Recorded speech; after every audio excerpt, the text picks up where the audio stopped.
Hello, everyone, and welcome to Nerding Out on Neurodiversity, the podcast for all things neurodivergence. I'm Dr. Matt Zakreski, clinical psychologist and professional speaker, and I'm happy to be your host through the wild trails of the neurodivergent world. And I'm Jake Noonan, educational coach and humanities teacher, your co host and producer, and I'm thrilled to help share the stories and the experiences of wonderful people in the world of neurodiversity.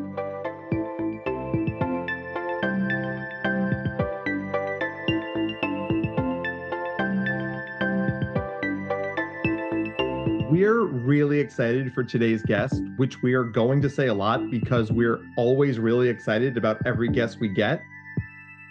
So let's get into it.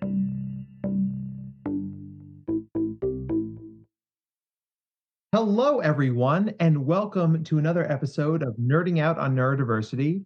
I'm your host, Dr. Matt Zakreski, clinical psychologist and professional speaker. And with me, as always, is my co host and producer, Mr. Jake Noonan. Say hi, Jake. Hey everyone, I'm super excited for our guests today. We just had a really fascinating and intense conversation before we hit record. So I'm just really excited to see where the conversation goes. I mean, seriously, we should have been recording, and not like, oh, this will be fun for the blooper reel at the holiday party, but that was just solid content. So let's just dive right in with our fabulous guest today. Anita, would you care to introduce yourself? Hi, thank you guys so much for having me. So, my name is Anita Roach. It's a little funny, so everybody can have a little laugh there.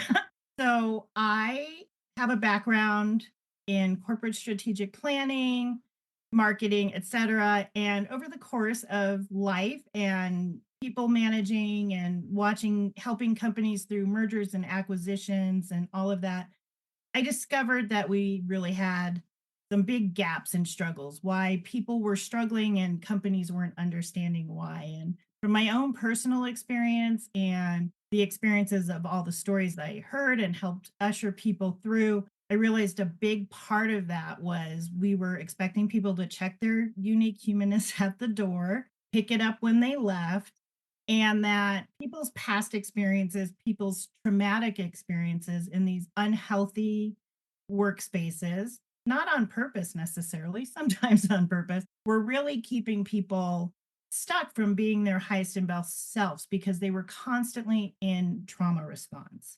So, over the last few years, I've really dug into that, both in helping develop some frameworks around how companies can become aware and acknowledge these situations and work through some change. And then on the student side and trauma impacted people, helping them accept their stories, accept who they were inherently designed to be, how they uniquely process information, and how those three things in a Venn diagram to come together to create their story, their strengths, and their skills, and how bringing all of that benefits all of us. And when we can bring our whole self, even the not so pretty parts that, the not safe for work parts, so to speak, to our work, we're all better. So I've really been focused the last couple of years on that aspect of it, bringing my corporate experience, my education, my research, etc., and again, my own not so fun personal story. So before we start talking about the need for these conversations in the corporate space, I'll invite you to share part of that personal story if you're so inclined. Sure. I really believe that part of my job is to break the silence and help people understand that it's safe to do so. And if it's not safe, then maybe consider where you're at if you can't bring, who you are. So I have diagnosed complex PTSD from a not fabulous childhood. I was 8 when I lost my mom to cancer, and she was sick for about 2 years. And during that time, my dad couldn't handle it and he took off for a while. So I saw a lot of things that probably a 6, 7, 8-year-old should not see related to illness and death. And my dad quickly remarried after my mom died, and that was a really horrific experience for me. It was not a safe place for me. My stepmom had a lot of challenges with me and a lot of challenges from her own traumas.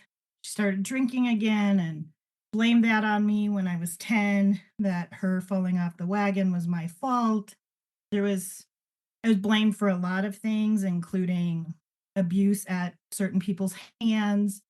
That really changed my life. I also, quickly after my mom died, lost my grandparents who helped raise us while my mom was sick. So had a tremendous amount of loss, upheaval, all of that. I was actually a gifted student and did very well until I didn't. Until all of these things that had happened to me, because this was in the 70s.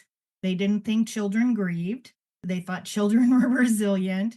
They thought even adults didn't need therapy back then. And so I didn't get resources for grieving my mom, understanding my feelings, dealing with the abuse, helping me navigate all of the things, like coming home one day and the house was empty because my stepmom had emptied it while we were gone. So it created a lot of feelings of unsafety. So, and that's just up to like 13. So we moved to Colorado. I was in Chicago. When we moved to Colorado, the school system here, instead of looking at this eighth grader who had already been in algebra and all these things that I had gotten in the Chicago school system, put me where there was room. So it was no honors classes, it was no advanced things. There were no teachers taking interest in me. I was back to math levels, and a trauma impacted person, grieving, angry, abused, trying to fit in as a 13-year-old girl in a new state. And I started to check out because there was nothing engaging me. And I would check out and I would be focused more on making friends and fitting in. And so if people were ditching school, I ditched school. And I was able to maintain my grades. And my brother and my dad, dyslexic. So my dad had a rule: as long as you got C's, everything was fine. Hmm. And for me, C's meant I could not go to school for 2 weeks. Go in, ace the test without even studying. And that outweighed the homework scores and the attendance scores. So C's maintained me for, a while, until it didn't, because then I was like, I'm not going to go in and take the test. So eventually the trauma, the grief, the anger, the frustration all caught up with me. And I left school and home when I was 16. So that's kind of that piece. And so from the gifted student part, I truly understand that and what it means when that isn't handled with care, because I was a victim of that. And because I was gifted and I was a good student, we had year-round school here. The administration would just say, take this track off, what they called it, and come back next track. And they just kept letting me do that instead of get your crap together, or you're going to continuation school, or my dad saying you're going to military school, which was a huge regret of his, by the way. And so it really, not being thoughtful to giftedness, to trauma, to grief, to differences really impacted my life early on. Again, it's a lot of stories, so that'll get you up to, that's kind of the things that really shaped how I processed the world, moving into it as an adult who shouldn't have been out in the world being an adult at 16. Well, and I mean, it's funny, like we usually talk about this phenomenon from the other direction, but there's a phenomenon in the gifted literature called the gifted state, right? And it's a kid who doesn't do the homework or class participation, usually because their heads in the clouds, right? They're not paying attention. They're thinking about dragons. They're writing Harry Potter fan fiction, and then they zoom in when it's time for a test. They get 100 on the test, and Yep. never had somebody who's been like, oh, I would just roll up to school after 2 weeks, be like, oh, the test is on this, 97, high five, walk out the door. I mean, you were like Bart Simpson. And I think that's a compliment. And it's like, gosh, I mean, your brain gave you these incredible gifts and allowed you to sort of really use the system. I mean, it's such a gifted kid thing to do, to like see the system like from 1,000 feet up and be like, oh, here's what I have to do. Whereas most people are just like, I'm in the system. I can't think about anything else. You're like, you've got the CEO's view. That's really fascinating. Now, to be fair, I'm not sure that I was actually thinking that way. I think it was just, oh, I have to get C's. This seems like the easiest, the path to least resistance so I could survive. It really was a survival technique, I think. But it's why it's so important for parents to not see their kids as one, you know, just because my brother was dyslexic didn't mean that I should have been allowed to, my dad should have been, there's no reason for you not to get A's. And if you're not getting A's, these are the consequences. I mean, the thing that we talk about all the time is that behavior is communication, right? So when someone's behavior changes, they are telling you something. And Jake and I used to work at a school together in Pennsylvania, Mm, and there was a particular young man who we could always tell if he had stayed at his dad's house or at his mom's house because of how he entered the building. interesting. And dad couldn't see it. Dad was like, "What are you talking about?" We're like, "Well, you don't see him once he enters the door, but I mean, it's like Wow. from mom's, hell on wheel from dad's." And when you work in a school, there's not too much you can do to connect that to what's going on outside the building. But we met him with a lot more love and support on those days because he needed it. Mm, Because he wasn't the kind of kid who's going to ask for help. He wasn't the kind of kid who'd say, "These adults are mistreating me in some way." Like right. he was, "I'm fine," Oh, are you? but you're not. Yeah. You're actually you're sobbing, and just a fascinating kiddo. And really quick, it's part of the reason everybody, to a point you made earlier, needs to understand trauma at some level because his fight, right, was a response. For me, it was harder for people to pick out what was going on with me because I am fawner extraordinaire. Like, I am the Bambi of trauma responses, meaning I appease and please until I get so hurt or so frustrated that I'm like, screw it.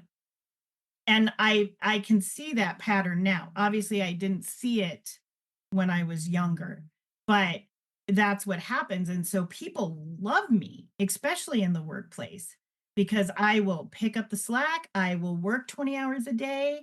I will make excuses for why it's okay you haven't done your part. And then when I burn out, I max out, I get really damaged because of a narcissistic boss or something like that, then I take on a part of flight or fight that people don't really understand, which is like chronic complaining. You're fighting against something, but it's not aggressive, but you're fighting. You know, you're just grumbling all the time and it gets louder and louder and louder and louder. So we have to have places and spaces and people who go, oh, she's, turning in extra credit and she's an A student. What's happening underneath there? We need to not reward fawning the way we do in our systems, in our education, in our workplaces, because it is just as damaging as punishing fight, flight, and freeze. Absolutely. And thank you for talking about the fawn response to trauma because I don't think people talk about it enough. And I see this a lot in the kids I work with who've been bullied, who are just like, if everyone loves me all the time, they won't hurt me again. And I'm like, but that's not possible. I mean, and actually, swinging back to our conversation before, like, I would think you can't really have a life well lived without a few enemies, right? Because if you have enemies, it means you're standing your ground. You're like, hey, this is who I am. You can't treat me like this. Right. You think I'm a jackass because of it? Well, If you think I'm corrosive, potentially corrosive. potentially problematic, Oh, that's definitely right. corrosive. But I digress. But yes, And I do think part of my skipping school and things like that was my fawn response. It was, I heard a great quote the other day that really talks about childhood trauma. And basically, this gentleman says a sure sign of, or an outworking of a person with trauma, childhood trauma, is a definitive symptom of childhood trauma is trying to get a difficult person to be good to us. Mm. Patrick Teehan said that on a podcast I heard. And it's not just the difficult person who hurt you in the first place, it's all perceived difficult people to me. And that was so powerful because it summed up such a huge part of my life before I understood what was going on and worked to heal those things and catch myself when I see myself starting it. But so, to your point about the bullying, the fawn response kicks in because they're trying to get a difficult person to be good to them. And what concerns me is if we don't address this in the education system, these things come with them into our workplaces and our other systems where they're not going to get the care and attention and unique needs met that they have, where you can do that more. I think we should do it in the workplace, but that's my mission. But how do we create situations where that is addressed so they're not carrying this? And we know without a doubt that while maybe my generation and your generation, it isn't 100% of us who have had some traumatic event, maybe that 70% statistic is accurate. The younger generations, the students in school today, 100% of them are coming into the workplace with trauma because 382,000 students have been actively involved in a school shooting since Columbine. Every student has been involved in active shooter drills. Every student has been involved in the pandemic. 100% of those people, if we don't address that appropriately today, is bringing that trauma and those responses, involuntary responses, because we don't choose these responses, into the workplace. Oh my gosh. I mean, you're answering so beautifully this question of, well, why is this work's responsibility? Right? Because, you know, schools have become the de facto community health center, right? Right. I mean, I have kids who go to school because they're sick because they can't see a doctor otherwise. Kids go there for hot meals and air conditioning when it's hot and heat when it's cold. Right. And you've got teachers who are essentially field ops mental health professionals, right? De facto parents, even. Right? They're the caregivers who are nurturing them when they're not getting appropriate nurturing at home. Our poor teachers. Our poor teachers. I mean, pay them all the money, hire more of them. It's fun. Yeah, you're loving your life, right, Jake? Totally. I say this as the daughter and the partner and the sister of vets. So I don't take this next statement lightly, but thank you for your service because I believe it's a frontline job that teachers are doing right now. So I appreciate it, but I still also wish that like more people saw education the way that you do, especially with the ties from like this is a kid in elementary school and like first grade, second grade, all the way up to, high school, college, whatnot.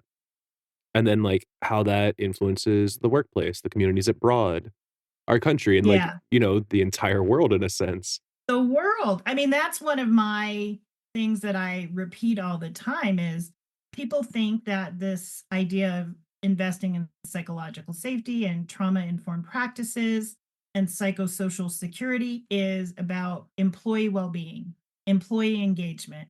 It's not. It helps the worker, the workplace, and the world. And we need to remember that because it's all intertwined.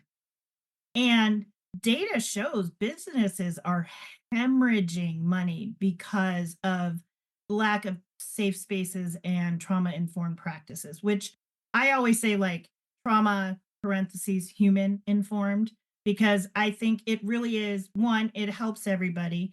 And two, some of the practices that you can put into place are so simple because it's just being a good human. It's being aware that you're not standing over a person's desk, overpowering them, not taking no for an answer when we know what the statistics are for women and men around violence. In a recent talk, I told a story of 6 men towering over my desk, like pounding their hands, not taking no for an answer, and they just thought I was emotional. I went into trauma response. I have some violent past background. So that seems like good business. They were go-getters. They were getting done what they needed to get done. They were traumatizing me. And all they had to do was be trained on body language, body positioning, tone of voice, and perhaps all that work that they were demanding I get done would have gotten done easier and quicker because I didn't have a deregulated system. When it's going to take more time to re-regulate your system, right? Versus like treating you with dignity from the jump, right? Yeah, I mean, that would be nice, but we unfortunately don't live in systems that were made for certain types of people. We had a little bit of this conversation. So, especially, I used to work in very male dominated engineering, construction type industries where I was often the only female executive. And so they just saw it as, oh, she's just being an emotional girl. Um, instead of she's a badass and maybe we did something wrong. She just won us $1 billion worth of work. Perhaps there's something going on here. To your point about recognizing behavior changes, if your star employee all of a sudden starts being very emotional, starts complaining a lot, starts not participating, starts calling in sick all the time, instead of punishing them, perhaps look at what might be going on. I think I diverted from your question a little bit. I apologize. Oh, it's more than all right. I mean, I'm sure there was a question in there somewhere, and what you give us was far better. Just reflecting on that, like, I'm a pretty big dude, right? I'm 6 foot, 215 pounds, and I work with kids. So I'm very aware of my physical presence, right? And I've worked with kids in many different settings, but I staffed an overnight camp for many years. And the kids would always make fun of me because I would go into their doorways and I would lean against the door frame to talk to them. And they're like, what is this, an 80s sitcom? Like, hey gang. I'm like, well, I do that for a couple reasons. One, I don't want to enter into your space. But two, if I take up the entire door frame, I'm subconsciously blocking you. I am showing a casualness, right? I'm being flexible with my system. And it was funny because when I worked in sales, I had a really good relationship with our president's chief assistant. And I would come to her office and we would, shoot the shit. And one day she's like, Matt, can I give you a small piece of feedback? I'm like, of course. She's like, do me a favor and don't loom over my desk. And I like, it was very Seinfeld moment. I was like, am I looming? I didn't know I was a loomer. But I was like, thank you. She's like, because guys will lean over my desk to stare down my shirt. Guys will lean over my desk to make their point. And she's like, I have a good relationship with you. She's like, so I can give you that feedback. I'm like, remove, like, I'm gonna stand over here. And it didn't change our relationship one iota. Made it better, I bet. Yep. It didn't change it in a worse way. It made it better. And Yeah. I was thankful for that. But we shouldn't, kids and women aren't often in positions to have that up front of a conversation without some repercussion. And we're also trained. Many people of gender, race, creed, orientation, age are not trained to have that direct of a conversation when they're being hurt. Less people would be hurt. So bravo that you were a safe space for her to have that conversation. I feel like probably many people feel like they can have that conversation with you, even if it was inadvertently with what is this, an 80s sitcom? They were, appreciating the but it is a thing, and those safe spaces and the looming and the looking and the can throw a person into an involuntary trauma response because it's involuntary. We don't look, I would love to have mastered the control of my nervous system like that. I get a little frustrated with all the people who are just, mindset at work, mindset. Yeah, that tells me you don't know what it's like to be an active trauma response on the regular. Maybe if a bear runs up on you, you know what that feels like. But that be in the middle of your workday and have that come up on you, that tells me you don't know and you don't understand what it takes, especially if it's constantly activated in an unsafe space. This is why kids are struggling so much because the bully culture and social media and all of those things, on top of what they're going through at home, on top of the cultural aspects of school shootings and things like that they're afraid of, food and housing insecurity, the fact that their parents work in unsafe environments and their trauma responses are activated and they take them home with them. Because we not only think our humans are going to check their humanness at the office door, we expect that they leave the office part of them at the door and pick up their humanness again. And it is just cycling. And we're creating more traumatized future employees. Work is going to be there forever. It is a part of the world. Let's create ways that it's as productive as possible. I was talking about the business stuff earlier. Statistics show just from the 5 to 6% of us who have diagnosed PTSD or complex PTSD, it's costing businesses $193 billion annually from absenteeism and lost productivity. That's just the 6% who have clinical post-traumatic stress disorder. That doesn't include the 20% who have significant childhood trauma, 4 or more ACEs. It doesn't include the healthcare costs of that. 40% higher turnover rates in unsafe environments because of trauma. 200 million lost workdays annually. So this isn't just a worker issue. This is a workplace issue because employees need employers and employers need employees, and both are suffering right now. And we have an opportunity, and you guys do such incredible work to get this on the front end with the kids. I love my children, I love kids, but what you guys do to see what all these various kids are dealing with every day and trying to find a solution for them uniquely for who they are, like, their strengths, their stories, and who their skills are uniquely is overlooked, underappreciated. So I am rarely speechless. I stunned you silent? Yeah. I I mean, damn. If we had commercials, I would go to a commercial break here so I could compose myself. You thought you were going to have to edit my time. Telling you, jeez. That's what happens when you get the best interviewees, though. Oh, thank you. Now I'm need a moment. Jake, you ask a question while I compose one. One of the questions that I wrote down for you, and this is going like way back before when you were talking about like your experience in education, because I feel like it connects like all the way through to what we were just talking about with not only like workers and employees, but also, the country, the world as a whole. So how did teachers and like the school in general that you were at end up responding to you when you were having any kind of reaction like in school with your own trauma? They didn't. They actually, I remember. So again, think of this as 1983. Okay. I cut my hair into a mohawk. Nobody did anything. I got multiple piercings. Nobody did anything. I wasn't in school. And again, I'm not putting it all on my educators. Bless my dad's heart. He was never prepared. My dad was an incredible man, but he wasn't prepared as a man of the 50s, 60s, 70s to be a single parent.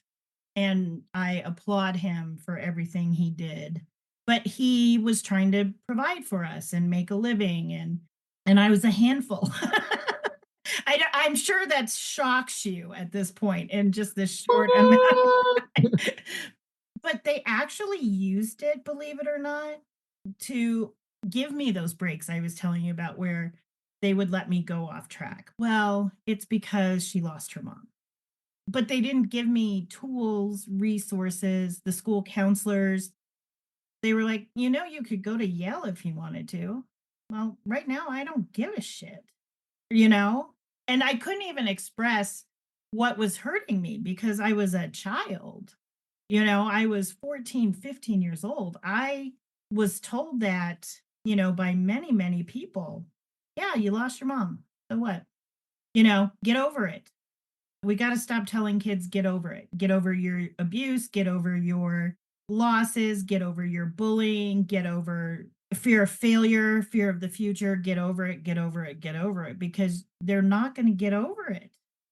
You don't get over it unless you have people helping you deal with what is happening involuntarily. I keep saying that because I think people really do believe it's just a matter of willpower.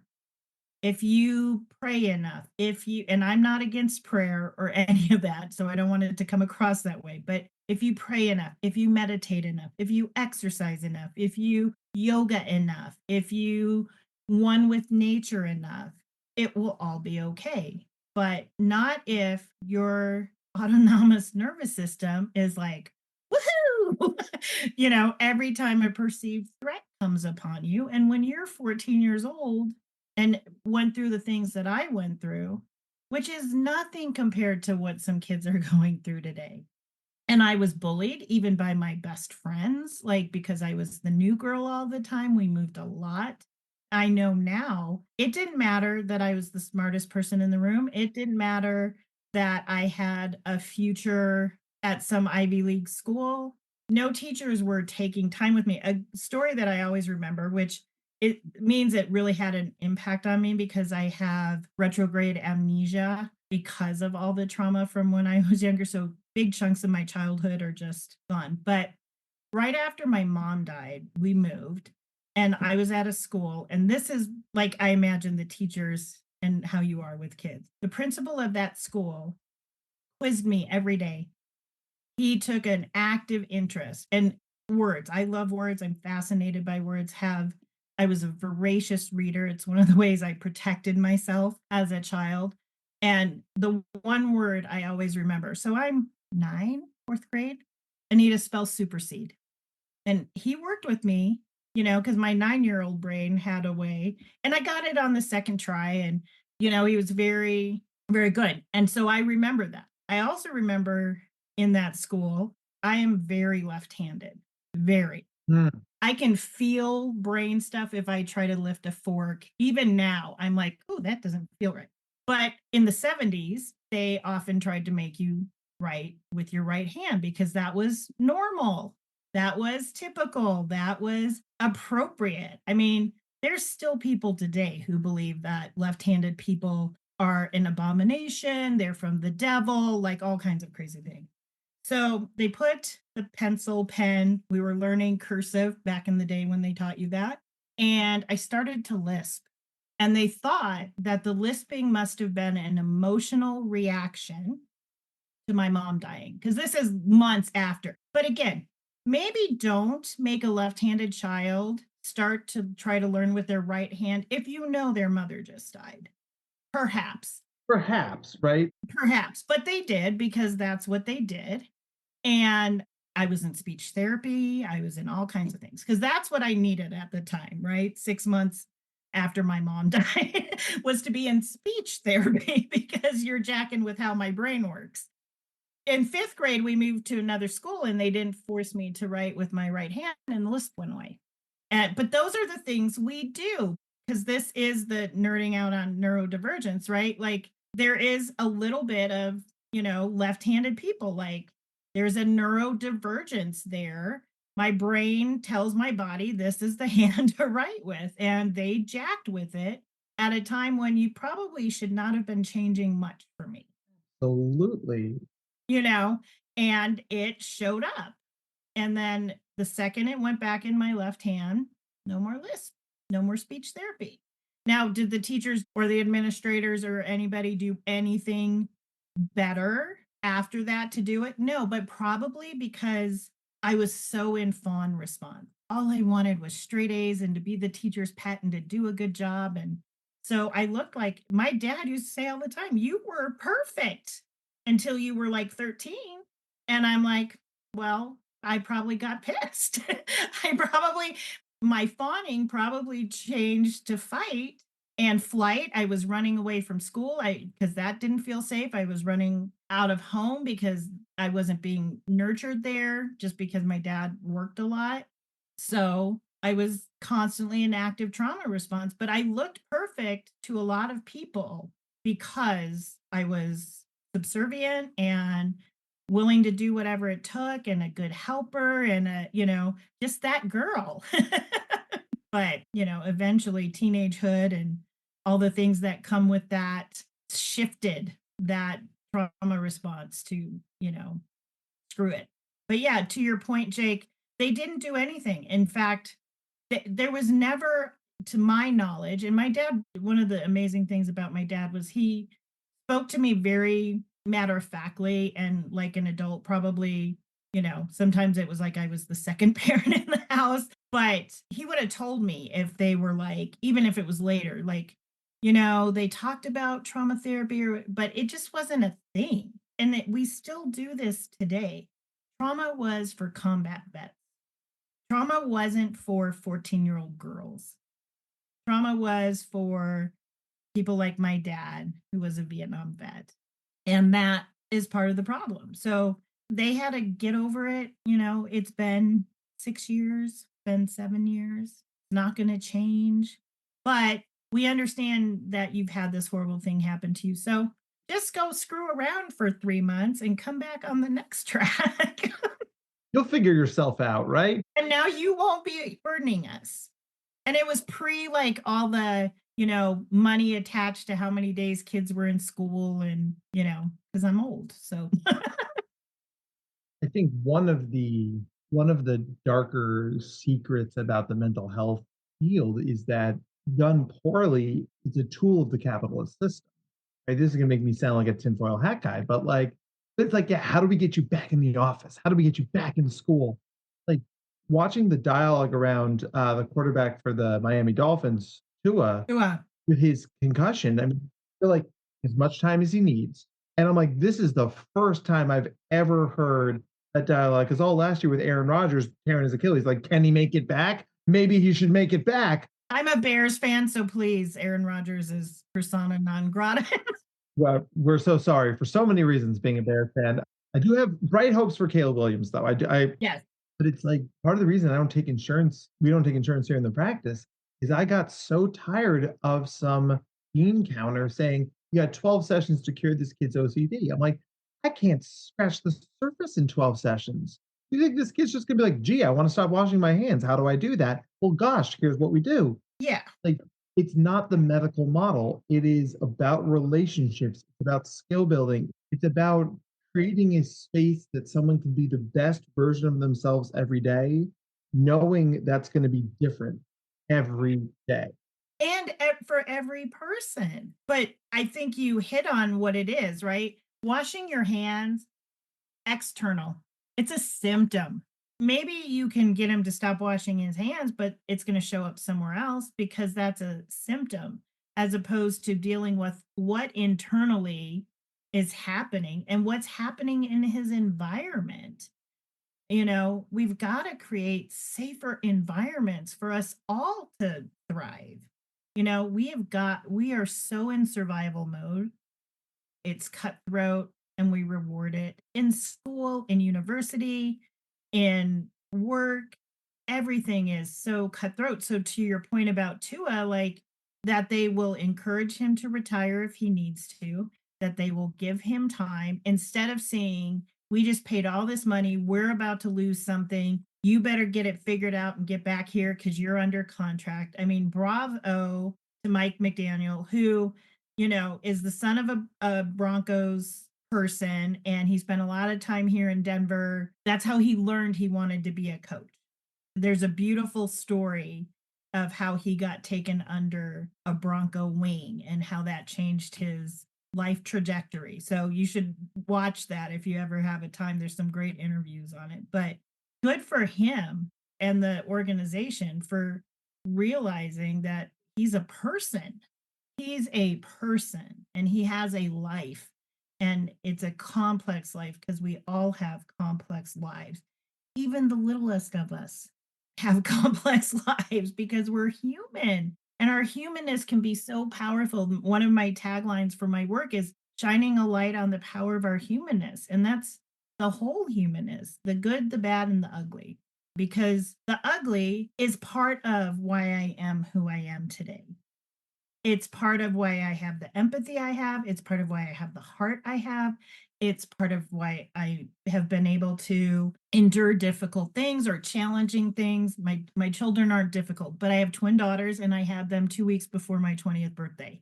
And I was a single parent months later. But had I not gone through some of those things, I might not have had the fight and the resilience to figure out how to go from not knowing how to make any money to getting in with a really good company to not putting up with their crap when I worked 38 hours straight and they told me I couldn't go home because it would look bad, to saying you're going to sign this consulting contract because I want to still work for you and you need me. But I couldn't have done any of that if I hadn't gone through the things, because I really believe that these things that make us human and different and are difficult is where our strengths are born in a lot of ways. Yes, we have some skills that we're naturally talented at and some personality traits, but some of those real strengths that help us thrive and survive and be successful are born out of the hard things.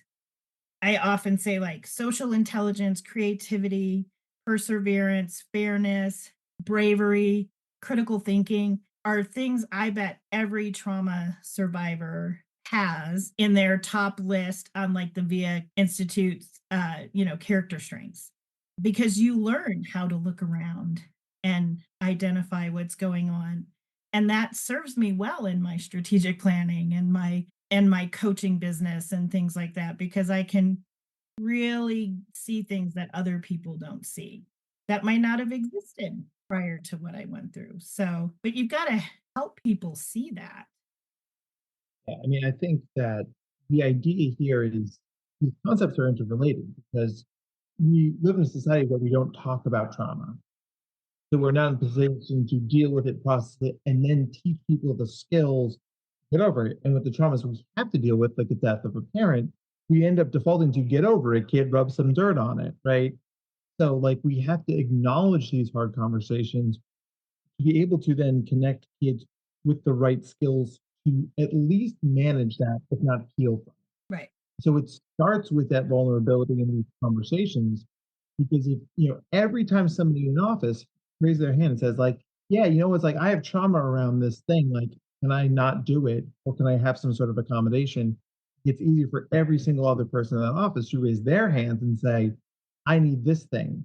Right? I work with a young woman who's early in her professional career right now. She's deathly allergic to cashews, and they have cashews all over the break room. And she's like, well, I just don't want to say anything. I don't want to bother them. And I was like, well, they'll notice when you die. Right. When you're swollen to within an inch of your life and writhing on the floor. Right. Well, why didn't this person say something? Did you create an environment where that person could say something? Yeah, exactly. We all bear responsibility here because we all can impact what's happening. And that's why these conversations about mental health and neurodivergence, they're not just for this community, they're for everybody who interacts with this community, which, by the way, everybody is everyone. Yes. Well, and one of the responsible things is holding people accountable to how you use language around some of these things, right? Because Mhm. it's common now to say, that girl's outfit triggered me. This project's giving me PTSD. No, the project is, I mean, it could if it's something, specific, but most likely your work project or that girl's office is not triggering your nervous system to have a trauma response. It's not giving you PTSD. It's not something to laugh about. It's not funny. And so, how do you raise your hand and be taken seriously if the environment isn't correct? There's no trustworthiness, there's no role model for sharing, and bad behavior is not held accountable. I think accountability in each of these systems is a huge part of the problem. Because if we held people accountable for those bad behaviors, even the small ones, the looming over the desk, she held you accountable to a behavior. Mhm. Now, her need to do that was not your fault. It was other men and other situations and societal beliefs and all that stuff. But she held you accountable because she trusted you, because you empowered her. All the tenets of trauma informed care. You were trustworthy. There was peer support. There was safety. There was empowerment. There was sensitivity to cultural and gender and historic issues. Like, you were trauma informed in how you interacted with her regularly. So she could tell you, hey, this is bothering me. But most of the time, we don't have that. We have, I don't have trauma, a leader who sits around and everybody shares their story and they say, thanks for sharing, instead of, thanks for sharing. Now let me share.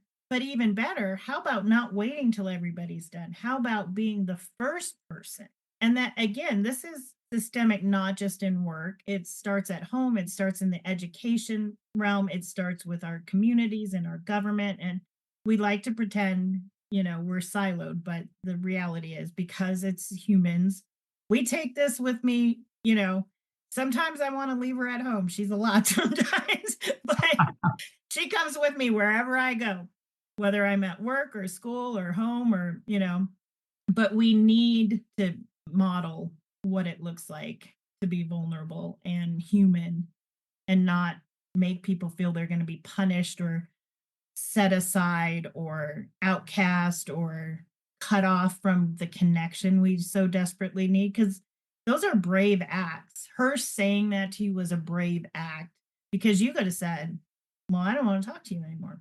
I don't want relationship with you anymore. And that is the worst thing you can say to a human. We're all afraid of that. And really, people talk a lot about connection, right? And I think, broadly speaking, connection is fundamental to managing any mental illness, any neurodivergence, but it's got to be the right connection. You have to give someone a choice, and it has to be adapted to their specific needs, right? I think that's having these conversations in these spaces allows people who listen to this podcast or listen to you when you give a talk go, you know what? Yeah, my life would be better if this part of my environment was different, because it's going to allow me to connect better with more things I need. So I'm showing up as the best version of myself.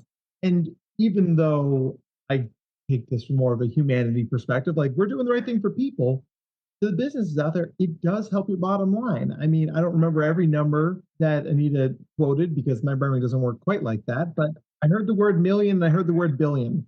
So this is going to help your bottom line, because you don't have cogs in the machine. You have human beings who walk through your door, like teachers have human beings who walk through their classroom. The more we honor that part of the process, Mm-hmm.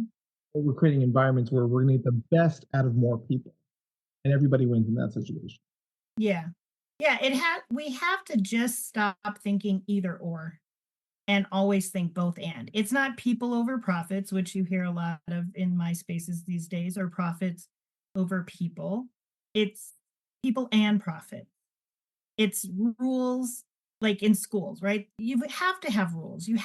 Nobody's saying blow up all of the systems, although some systems could use a little, yeah. But let's create flexible systems that allow for people's uniqueness, for the way this brain works versus this brain versus that brain, or, the lived experience that this person had that may cause some grief, some pain in navigating the world, because it really is just flexibility. And it's remembering we're not homogenous. But I think for so long, our society was homogenous. Our workplaces were homogenous. All these systems were set up.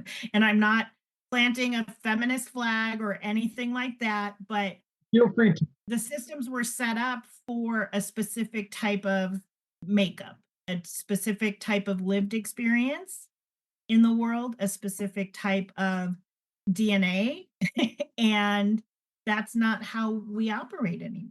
And it's so important to understand that whatever those things are, we have value. We have something we offer that makes the world better if we're in a place to do it, if we're safe enough, if we're encouraged enough, if we're empowered, if we're rewarded, and we act like human beings. I have family here, and in the last 12 hours, I've heard two stories from their workplaces. One, a woman is leaving the company. She took 2 days off to go tend to her veteran son who had a mental breakdown. And the response from the company was, well, I hope she has the vacation time. Is it really that big? Yeah. And even if it's to go deal with the plumber, it's a big deal. Our humanness and our lives are a big deal. That goes above and beyond my grief, my trauma, any neurodivergences. Not to, again, I've said I probably have some that were not diagnosed because of my age and that we didn't think of those things. But it goes beyond that. It goes to being good humans and allowing people to be humans, not cookie cutter versions of what we think the ideal is. We're just going to put the human back in all these human services and the world will. Could we? Yeah, right. Yes. I am going to have to stop us just because otherwise this is well, I think we've already set a record for the longest podcast we've ever done, which is awesome. Nice problem to have. Don't get me wrong, but I feel like we're like a cup of coffee away from just like, just shaking up the snow globe of Western civilization and fixing it, which is probably going to be part two. So Yeah, I'd love to come back. I need to answer all Jake's questions that I didn't get to. I'm so sorry. You're all good. I'd probably have like 20 more at this point too. Well, please email them to me. I would love to hear them and respond to them. So, well, we have a tradition. We end the podcast with Jake and I each are going to ask you one closing question, and then we'll ask you to send our audience home with something. So I'll start with my question. If you could have any superhero in the world on speed dial, who would it be and why?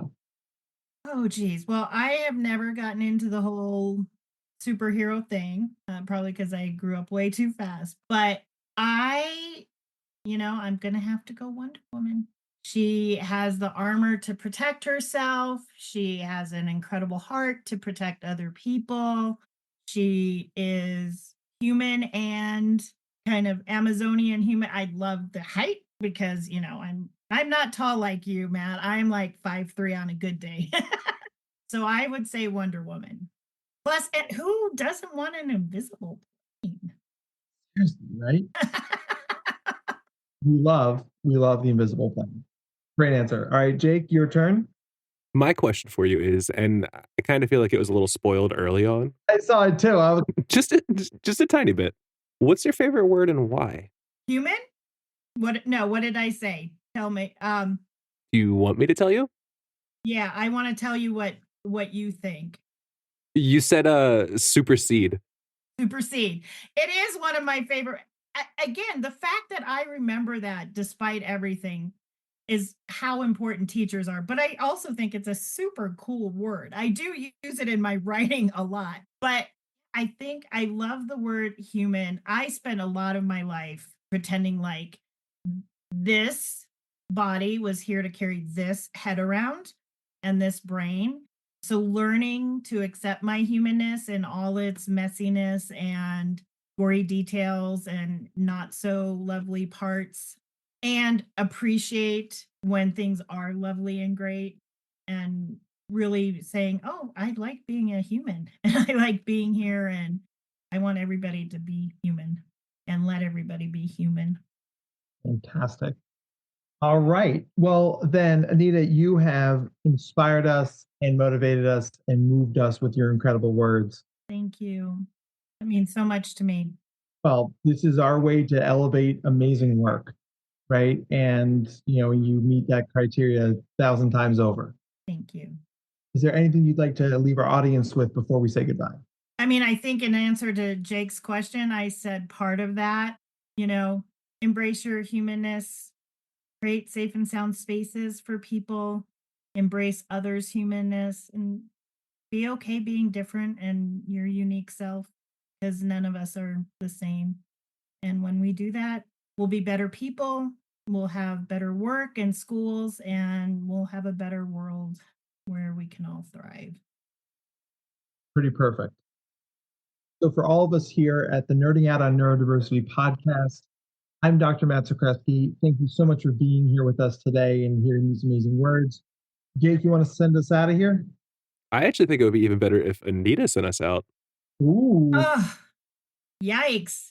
So much pressure. we did this in rehearsal. Yeah, really. No, I just thank you so much for this time and this opportunity and for what you guys are doing to create space for people to share their stories and what they believe in and their important work because it takes a village literally to change the world. And it's a small village right now, but I think the more we have these hard conversations, the bigger the village will grow. And again, I've said it a couple of times, just thank you so much for what you're doing for the young people in the world and kids, because that puts me out of a job in the future. And I want to be put out of a job in the future. The day that we're both out of a job will be a very good day. Yes, it will. See on the unemployment, and I'm like, we did it! We Yeah! did it. Right. Yes.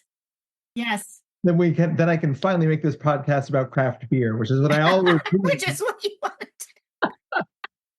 I love that. Perfect. Yeah, on that very silly note. Thank you guys so much. We'll see you next time. Take care.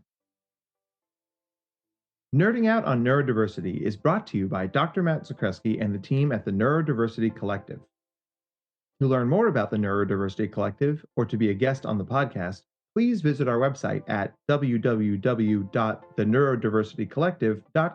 www.theneurodversitycollective.com/podcast. Audio and production by Jake Noonan. Show your support by subscribing, leaving a 5-star review, and telling your friends about us. Our Instagram and social media handles are at #NoonPodcast, NOON podcast. Your support is appreciated and keeps us going. All discussions presented on this podcast are strictly for informational purposes, awareness, and understanding. The advice presented is not and should not be considered to be therapeutic in nature. If you have any mental health questions, please contact your provider. All rights reserved.